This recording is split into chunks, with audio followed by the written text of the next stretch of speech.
അപ്പോൾ നമുക്ക് ഈ ആനേനെ വരയ്ക്കാൻ പഠിക്കാം. നമുക്ക് ആദ്യം തന്നെ ബൗണ്ടറിയും ഔട്ട്ലൈനുമാണ് വരയ്ക്കേണ്ടത്. അപ്പോൾ ഇത് ഞാൻ കുറച്ച് പാർട്സ് ആയിട്ടാണ് കേട്ടോ വീഡിയോയിൽ ആഡ് ചെയ്തിരിക്കുന്നത്. അപ്പോൾ അത് ശ്രദ്ധിച്ച് നിങ്ങൾ പഠിച്ചെടുക്കുക കേട്ടോ.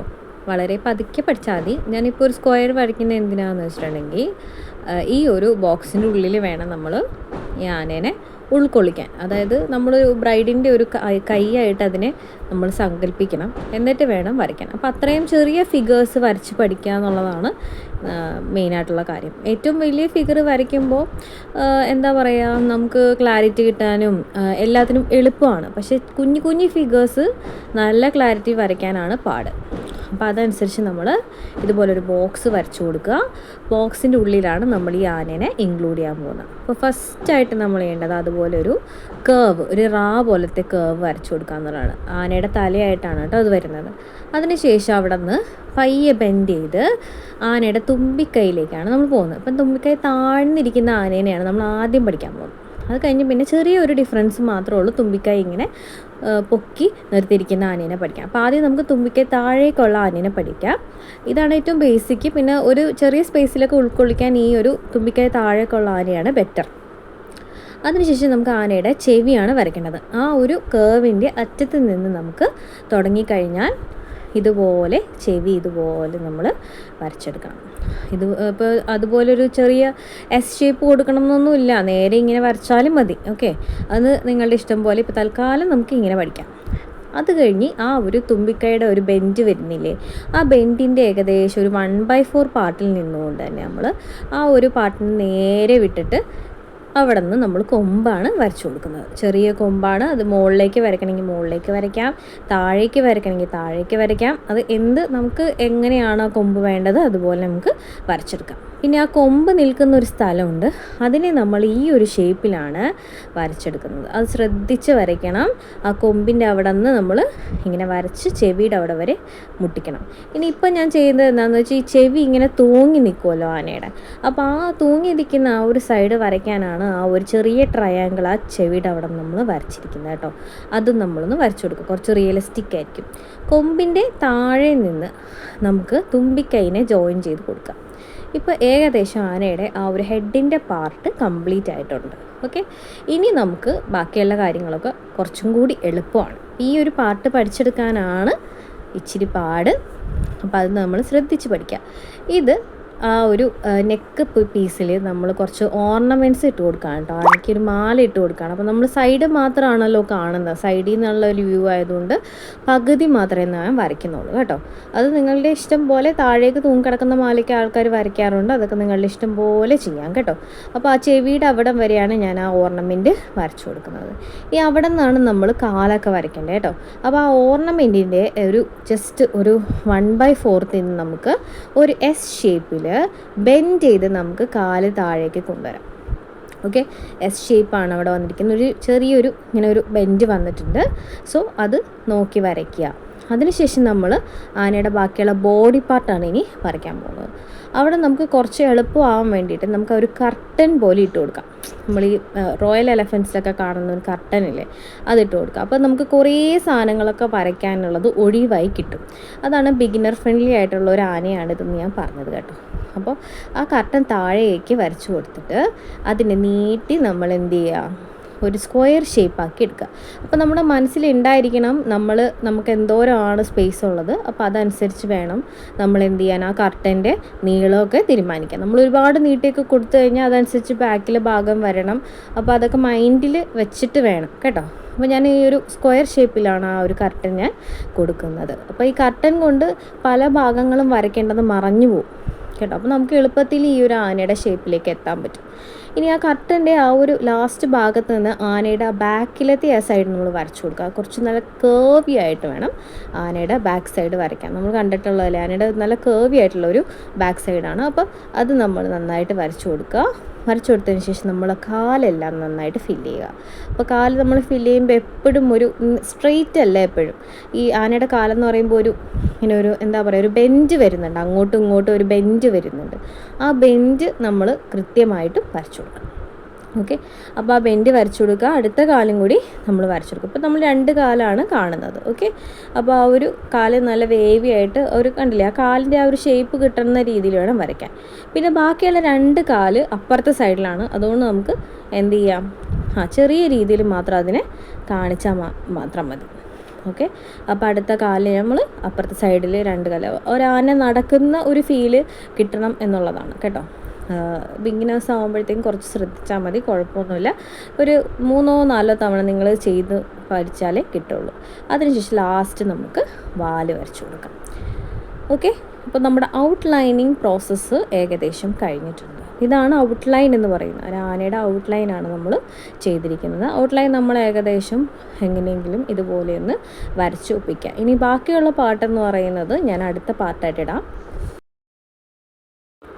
അപ്പോൾ അടുത്ത പാർട്ടെന്ന് പറയുന്നത് ഡെക്കറേറ്റിംഗ് എലമെൻറ്റ്സ് ആണ്. അതായത് ഈ ആനയുടെ ഔട്ട്ലൈൻ നമ്മൾ വരച്ചല്ലോ, അതിൻ്റെ ഉള്ളിൽ വരുന്ന എലമെൻറ്റ്സ് ആണ് നമ്മൾ ആയിട്ട് വരയ്ക്കാൻ പോകുന്നത്. മെയിനായിട്ട് ഡെക്കറേറ്റിംഗ് എലമെൻറ്റ്സ് എന്നൊക്കെ പറയുമ്പോൾ നമ്മളുടെ ആ ഒരു അതിൻ്റെ ഉള്ളിലുള്ള കർട്ടൻ്റെ ഉള്ളിലുള്ള എലമെൻറ്റ്സ്, ആനയുടെ മണി, അതുപോലെയുള്ള കാര്യങ്ങളൊക്കെയാണ് വരുന്നത് കേട്ടോ. അപ്പോൾ നമുക്ക് ഈ കർട്ടൻ്റെ ഉള്ളിൽ ആദ്യം ഒന്ന് ഫില്ല് ചെയ്ത് കൊടുക്കാം. ഈ കർട്ടൻ്റെ ഉള്ളിൽ നിങ്ങൾക്ക് എന്ത് വേണേലും വരയ്ക്കാം, നിങ്ങൾക്ക് ഇഷ്ടമുള്ള സാധനങ്ങൾ വരയ്ക്കാം. പിന്നെ നിങ്ങൾ മൈൻഡിൽ കീപ്പ് ചെയ്യേണ്ട ഒരു സാധനം എന്താണെന്ന് വെച്ചാൽ, ആനേനെ നിങ്ങൾ ഫുൾ ഡാർക്ക് ആക്കാനാണ് പ്ലാൻ ചെയ്യുന്നതെങ്കിൽ കർട്ടൻ മാക്സിമം വൈറ്റർ സൈഡിലേക്ക് കൊണ്ടുവരിക. അതായത് കൂടുതൽ കട്ടിയുള്ള എലമെൻറ്റ്സ് ഒന്നും ഇതിൻ്റെ ഉള്ളിൽ വരയ്ക്കാതെ, ഒരുപാട് ഷെയ്ഡിങ് ഒന്നും കൊടുക്കാതെ, അതൊരു വൈറ്റ് സർഫേസോ അല്ലെങ്കിൽ ഒരു എന്താ പറയുക ലൈറ്റായിട്ടുള്ളൊരു സർഫേസ് ആക്കി വെക്കാൻ ശ്രമിക്കുക. ഇനി ആനേനെ നിങ്ങൾ ഒട്ടും ഷെയ്ഡ് ചെയ്യുന്നില്ല, വൈറ്റായിട്ട് തന്നെയാണ് വെക്കാൻ താല്പര്യം, നമുക്ക് അങ്ങനെ 2 രീതിയിൽ വരയ്ക്കാമല്ലോ. നമ്മൾ ഈ ഒരു ഭാഗം കഴിഞ്ഞ് കഴിയുമ്പോഴത്തേക്ക് നമുക്കൊരു കംപ്ലീറ്റ് ഫിഗർ ആയിരിക്കും കിട്ടുക. ഷെയ്ഡ് ചെയ്യുന്നതിന് മുമ്പ്, ഫുള്ള് ഷെയ്ഡ് ചെയ്യുന്നതിന് മുമ്പ് കംപ്ലീറ്റ് ഫിഗർ ആയിരിക്കും കിട്ടുക. അപ്പോൾ അങ്ങനെ തന്നെയാണ് നിങ്ങൾക്ക് അത് തന്നെയായിട്ട് നിങ്ങൾക്ക് ഔട്ട്പുട്ടായിട്ട് എടുക്കാനാണ് താല്പര്യമെങ്കിൽ നിങ്ങൾ എന്ത് ചെയ്യരുത്, ഈ കർട്ടൻ്റെ ഉള്ളിൽ നിങ്ങൾ ആ ഒരു എന്താ പറയുക നല്ല കട്ടിയുള്ള, അതായത് ബ്രൗൺ കളറായിട്ടുള്ള നല്ല കട്ടിയുള്ള എലമെൻറ്റ്സ് വരച്ചു കൊടുക്കാനായിട്ട് ശ്രമിക്കണം. ഈ കർട്ടൻ മാക്സിമം ഒന്ന് ബ്ലാക്ക് കളറിലേക്ക് കൊണ്ടുവരാനായിട്ട് ശ്രമിക്കുക. അത്രയും നിങ്ങൾ ശ്രദ്ധിക്കേണ്ട കാര്യമുള്ളൂ കേട്ടോ. ഇപ്പോൾ ഞാൻ ഈ ആനേനെ മൊത്തത്തിൽ ഷെയ്ഡ് ചെയ്യാൻ പോവാണ്, ബ്ലാക്ക് കളറിലേക്ക് ഞാൻ ഈ ആനേനെ കൊണ്ടുവരാൻ പോവാണ്. അതുകൊണ്ട് ഞാൻ ഈ കർട്ടൻ മാക്സിമം ഒരു ലൈറ്റർ ഷെയ്ഡിലേക്കാണ് കൊണ്ടുവരുന്നത് കേട്ടോ.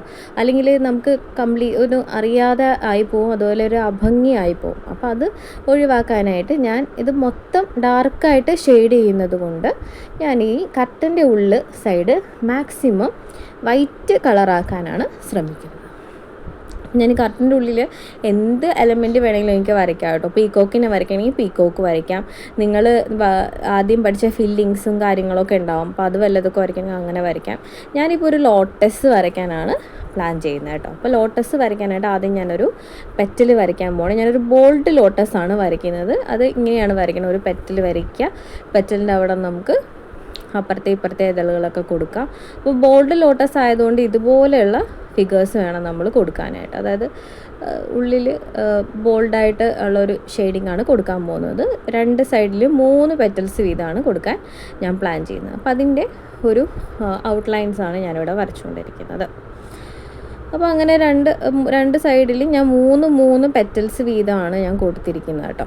അപ്പോൾ മൂന്നാമത്തെ വരയ്ക്കാൻ കുറച്ച് എന്താ പറയുക സ്പേസിൻ്റെ ഇഷ്യൂ വന്ന കാരണം ഞാൻ അതിൻ്റെ പകുതി മാത്രമേ വരയ്ക്കുന്നുള്ളൂ. നമ്മൾ സൂക്ഷിച്ച് വരച്ചാൽ നമുക്ക് ഈക്വലായിട്ടുള്ള ആ ഒരു ലോട്ടസ് കിട്ടും. ഇനി താഴെ 2 ലീവ്സാണ് കൊടുക്കേണ്ടത്. താഴെ 2 ലീവ്സ് കൊടുക്കാം. പിന്നെ അത് ഏറ്റവും വലിയൊരു ലീഫായിട്ട് മിഡിൽ കൊടുക്കാം, അല്ലെങ്കിൽ സ്റ്റെമ്മായിട്ട് കൊടുക്കാം കേട്ടോ. അപ്പോൾ ഞാൻ സ്റ്റെമ്മ് കൊടുക്കാനാണ് പ്ലാൻ ചെയ്തിരിക്കുന്നത്. അപ്പോൾ സ്റ്റെമ്മ് കൊടുത്തിട്ടുണ്ട്. ഇനി ഈ ലോട്ടസ് ഞാൻ മൊത്തത്തിൽ ബോൾഡാക്കാൻ പോവുകയാണ്. പക്ഷേ അതിൻ്റെ ചുറ്റിനും ഒരു വൈറ്റ് കളർ ഉള്ളതുകൊണ്ട് അതങ്ങനെ ഒരു ഭംഗിയായിട്ട് നിന്നോളും. അതുകൊണ്ട് ഞാനിത് മൊത്തത്തിലൊന്ന് ബോൾഡാക്കാൻ പോവുകയാണ്.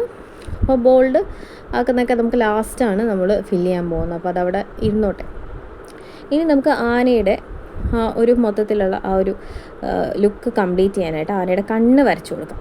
ഓക്കെ, കണ്ണ് വരയ്ക്കാൻ സത്യം പറഞ്ഞാൽ ഞാൻ മറന്നുപോയതാണ്. ഇതൊക്കെ ആദ്യത്തെ സ്റ്റെപ്പിൽ ഉൾപ്പെടുത്തുന്നതായിരിക്കും നല്ലത്. അപ്പോൾ കണ്ണ് വരയ്ക്കാൻ ആദ്യം ഞാൻ ആനയുടെ ഐബ്രോ വരച്ചു കൊടുത്തിട്ടുണ്ട്. ആനയ്ക്ക് ഐബ്രോ ഉണ്ടോയെന്നൊന്നും എന്നോട് ചോദിക്കരുത് കേട്ടോ, ഒരു ഭംഗിക്ക് വരയ്ക്കുന്നതേ ഉള്ളൂ. പിന്നെ കൃഷ്ണമണി മൊത്തത്തിൽ ഡാർക്ക് ആക്കണ്ട, ചെറിയ ഒരു ലൈറ്റ് അവിടെ വിട്ടേക്കണം. അപ്പോൾ ഒരു റിയലിസ്റ്റിക് ആയിട്ടുള്ള ലുക്ക് കിട്ടും കേട്ടോ.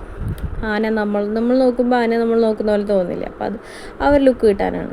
ഇനി ആ കണ്ണ് നമ്മൾ റൗണ്ട് ഷേപ്പിൻ്റെ ഉള്ളിലേക്ക് കൊണ്ടുപോകാണ് കേട്ടോ. കാരണം ഇത് മൊത്തം നമ്മളിത് ഡാർക്ക് ഷെയ്ഡ് അടിച്ചു കൊടുക്കാൻ പോകണം. അപ്പോൾ കണ്ണ് നമ്മൾ എന്ത് ചെയ്യണം, ഒന്ന് ഹൈലൈറ്റായിട്ട് നിൽക്കാനായിട്ടാണ് റൗണ്ട് ഷേപ്പിലേക്ക് കൊണ്ടുപോകുന്നത്. അത് നമ്മൾ ഷെയ്ഡ് ചെയ്യേണ്ട ആവശ്യമില്ല, കണ്ണ് നമുക്ക് എടുത്ത് കാണുന്ന രീതിയിൽ. ഓക്കെ, ഇനി ആനയുടെ തലയുടെ മുകൾ ഭാഗത്തിലേക്ക് നമ്മളൊരു ഒരു ചെറിയൊരു ഡിസൈൻ കൊടുത്തിട്ടുണ്ട്. അതേ ഡിസൈൻ തന്നെയാണ് നമ്മൾ ആനയുടെ ഫുൾ ബോഡിയിലും കൊടുക്കാൻ പോകുന്നത്. ഓക്കെ, അത് തുമ്പിക്കൈയുടെ ഭാഗത്ത് കൊടുക്കുന്നുണ്ട്. അതുപോലെ നമുക്ക് തുമ്പിക്കൈ കംപ്ലീറ്റ് ചെയ്യാനായിട്ട് 2 കർവ്സ് തുമ്പിക്കൈയിൽ അവിടെ ഇവിടെയൊക്കെ ആയിട്ട് ഇട്ട് കൊടുക്കാം. കാരണം ഇത് മൊത്തത്തിൽ ഷെയ്ഡ് ചെയ്യുമ്പോഴത്തേക്കും ആ ഒരു ലീവ് ചെയ്തിരിക്കുന്ന പാർട്ട് വരുമ്പോഴത്തേക്കും ഒരു ഭംഗിയാണ്.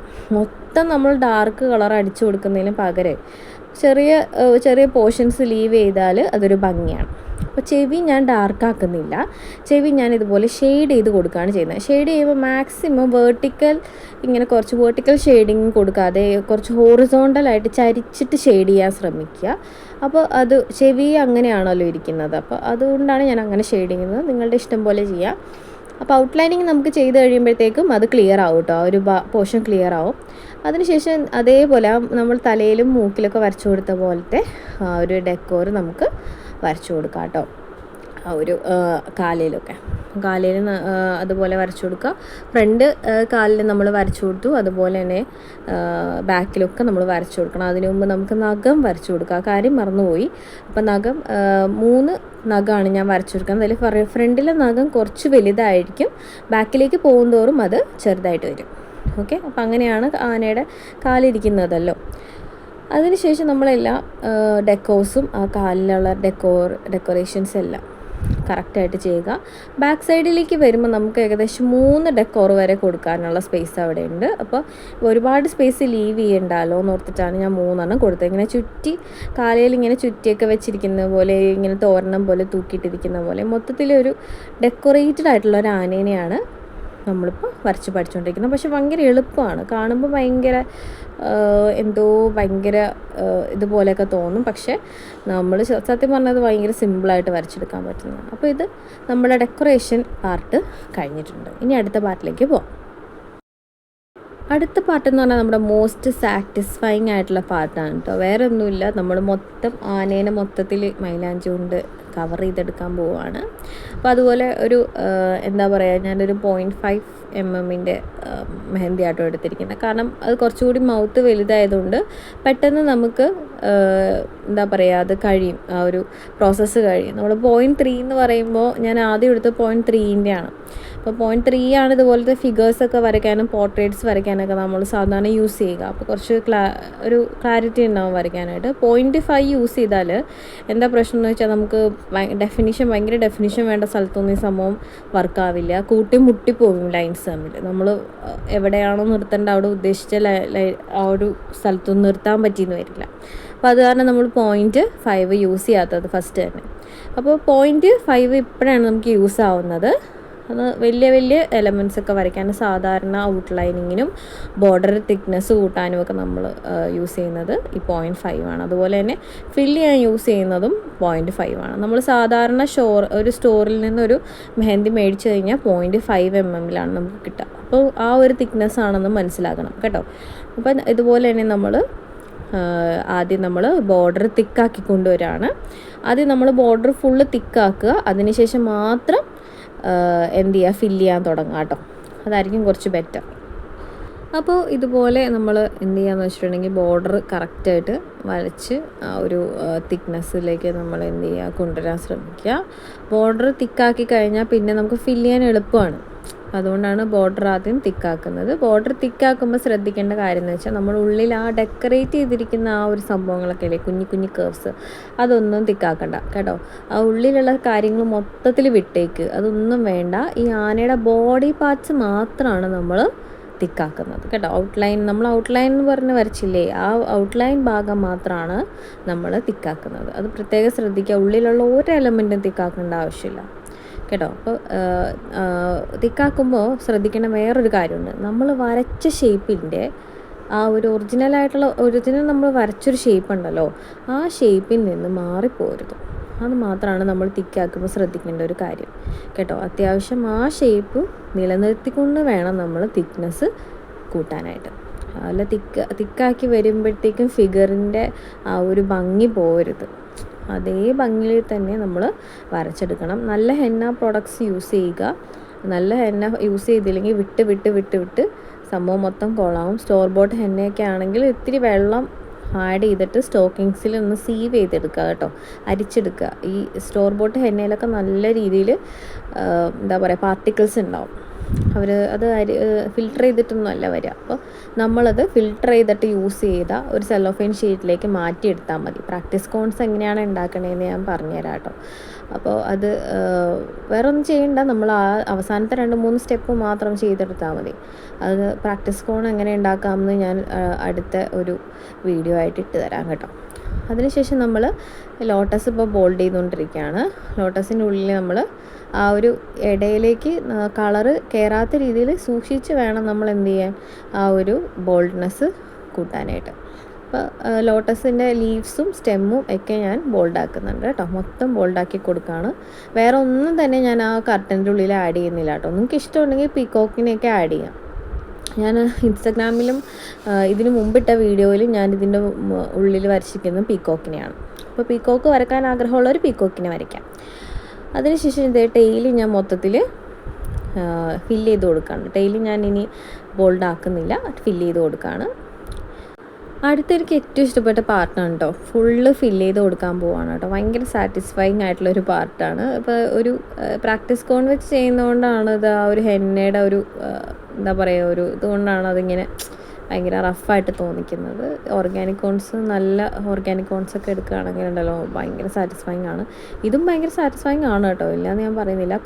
പിന്നെ ആ കൊമ്പിൻ്റെ അവിടെ ഡാർക്കൺ ചെയ്യുമ്പോൾ നന്നായിട്ട് ശ്രദ്ധിക്കണം. നമ്മൾ പെട്ടെന്ന് ശ്രദ്ധിക്കില്ല, കുഞ്ഞി കൊമ്പല്ലേ, അപ്പം നമ്മൾ അതും കൂടി അങ്ങ് ഷെയ്ഡ് ചെയ്ത് പോകും. എനിക്ക് പല പ്രാവശ്യം പറ്റിയിട്ടുള്ളതാണ്. ഇത്രയും നേരത്തെ വർക്ക് മൊത്തം പാഴാകും. അപ്പോൾ പാഴാവാതിരിക്കാൻ പ്രത്യേകം ശ്രദ്ധിക്കുക കേട്ടോ. എനിക്ക് പറ്റിയ അബദ്ധങ്ങൾ നിങ്ങൾക്ക് പറ്റാതിരിക്കാൻ വേണ്ടി പറയുകയാണ്. അത് മൊത്തം കവർ ചെയ്യുക, തുമ്പിക്കൈയൊക്കെ നന്നായിട്ട് തന്നെ കവർ ചെയ്യുക. ആ കേർവ്സിലൂടെയൊക്കെ പോകുമ്പോഴത്തേക്കും കേർവിൻ്റെ ഔട്ടർ ലൈൻ ഒന്ന് ബോൾഡ് ചെയ്തിട്ട് വരച്ചാൽ നിങ്ങൾക്ക് അധികം എന്താ പറയുക ആ ഒരു മിസ്റ്റേക്ക് വരാതിരിക്കാം. ഉള്ളിലേക്ക് മെഹന്തി പോകുന്ന ആ ഒരു മിസ്റ്റേക്ക് വരാതിരിക്കും കേട്ടോ. അപ്പോൾ എന്ത് ചെയ്യുമ്പോഴും ആ ഒരു ബോർഡർ ഉണ്ടല്ലോ, ബോർഡർ വരച്ചിട്ട് ഇതുപോലെ ബോർഡർ വരച്ചിട്ട് ഫില്ല് ചെയ്ത് കൊടുക്കുകയാണെങ്കിൽ ആ ഒരു മിസ്റ്റേക്ക് ഉള്ളിലേക്ക് പോകുന്ന ആ ഒരു മിസ്റ്റേക്ക് വരാതിരിക്കും. അപ്പോൾ അതുപോലെ തന്നെ നമ്മൾ മൊത്തം ഡാർക്കാക്കി കൊടുക്കുക കേട്ടോ. അപ്പോൾ ഇതുപോലെ നമ്മൾ മൊത്തത്തിൽ ഡാർക്കാക്കി കൊടുക്കുക. അപ്പോൾ നമുക്കിതുപോലെ റോയലായിട്ടുള്ള ബ്രൈഡൽ ആയിട്ടുള്ള എലഫൻറ്റിനെ നമുക്ക് കിട്ടും. അപ്പോൾ ഈ വീഡിയോ നിങ്ങൾക്ക് ഹെൽപ്ഫുള്ളായിട്ട് തോന്നുകയാണെങ്കിൽ എൻ്റെ ചാനൽ ഒന്ന് സബ്സ്ക്രൈബ് ചെയ്യുക, ഒരു ലൈക്ക് തരിക. അതുപോലെ തന്നെ നിങ്ങളുടെ ഹെന്ന പഠിക്കുന്ന ഫ്രണ്ട്സിനെങ്കിൽ അവർക്ക് ഷെയർ ചെയ്ത് കൊടുക്കുക. താങ്ക്